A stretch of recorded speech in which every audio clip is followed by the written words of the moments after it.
ముంబై నటి కాదంబరి జత్వానీ కేసులో ట్విస్టుల మీద ట్విస్టులు వెలుగులోకి వస్తున్నాయి. ఆమె సన్నిహితుడైన అమిత్ సింగ్ ను అరెస్ట్ చేయడానికి ఆమెపైన పెట్టినట్లే ఆయనపైన తప్పుడు కేసు నమోదు చేసినట్లు వెల్లడైంది. ఆమెపై వైసీపీ నేత విద్యాసాగర్ ఇచ్చిన ఫిర్యాదుతో ఇబ్రహీంపట్నం పిఎస్ లో కేసు నమోదైంది. ఆమెను దోషిగా నిలబెట్టడం కోసం ఫోర్జరీ డాక్యుమెంట్లను సృష్టించారు. అయితే ప్రస్తుతం ఈ కేసు దర్యాప్తు జరుగుతూ ఉండగా అప్పటి పోలీసులు నమోదు చేసిన మరో తప్పుడు కేసు వివరాలు బయటకొచ్చాయి. ఈ కేసు నమోదుకు పోలీస్ అధికారులు విజయవాడ పటమట పోలీస్ స్టేషన్ ను ఎంచుకున్నట్లు దర్యాప్తులో వెల్లడైంది.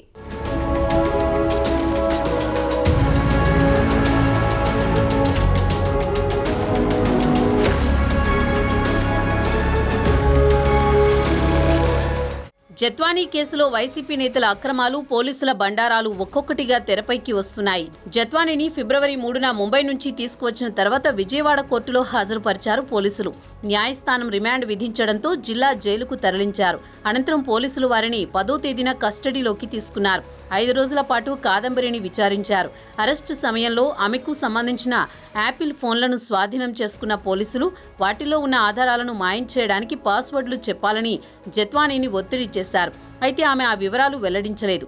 ఎంత ఒత్తిడి చేసినా ఆమె పాస్వర్డ్లు చెప్పడం లేదన్న విషయాన్ని పోలీసులు విద్యాసాగర్కు చేరవేశారు.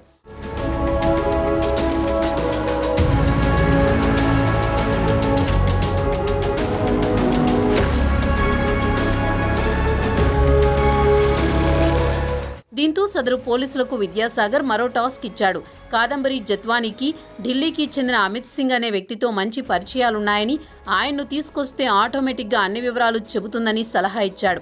అప్పటికే ఇబ్రహీంపట్నం పోలీస్ స్టేషన్లో జత్వానీపై కేసు నమోదుకు ఫోర్జరీ డాక్యుమెంట్లను సృష్టించిన అధికారులు విద్యాసాగర్ ఇచ్చిన రెండో టాస్క్ విషయంలోనూ వెనుక ముందు ఆలోచించకుండా రంగంలోకి దిగారు. ఇకపోతే ఢిల్లీలో ఉంటున్న అమిత్ సింగ్ పై ఎలాంటి కేసు లేకుండా తీసుకొస్తే ప్రమాదమని భావించి మరో ప్లాన్ వేశారు. పటమట పోలీసులు 11న బెజవాడ నారా చంద్రబాబు నాయుడు కాలనీలో ఉన్న ఒక స్పా కేంద్రంపై రైడ్ చేశారు. అక్కడ వ్యభిచారం జరుగుతోందంటూ మణిపూర్కు చెందిన కొందరు యువతులపై కేసులు పెట్టారు. ఇక ఆ స్పా సెంటర్ యజమాని తమాంగ్ను A1గా చేర్చారు. విటుడిగా పేర్కొంటూ A2గా అమిత్ సింగ్ను ఈ కేసులో అన్యాయంగా ఇరికించారు. వాస్తవానికి ఆయన ఈ సమయానికి ఢిల్లీలో ఉన్నారు.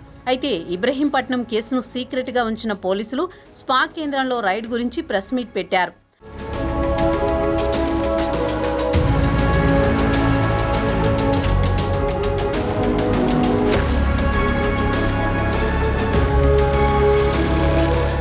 జత్వానీ కేసులో పోలీసు అధికారులు వేసిన తప్పటడుగుల్లో ఒకటి ముందుగా విమాన టికెట్లు బుక్ చేసుకోవడం.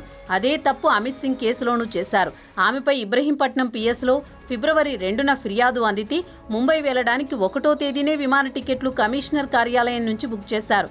స్పా కేంద్రంలో ఫిబ్రవరి 11న సోదాలు నిర్వహించి వ్యభిచారం జరుగుతున్నట్లు కలరింగిచ్చిన పోలీసులు 10వ తేదీనే ఢిల్లీకి విమాన టికెట్లు బుక్ చేసుకున్నారు.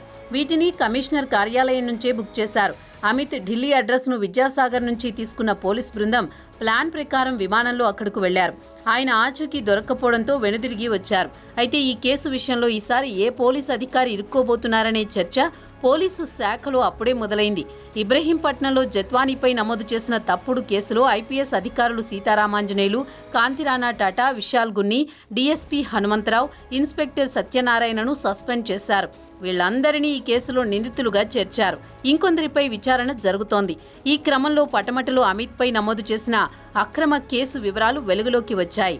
ఆ సమయంలో పటమట ఇన్స్పెక్టర్గా డిఎన్కే మోహన్ రెడ్డి ఉన్నారు.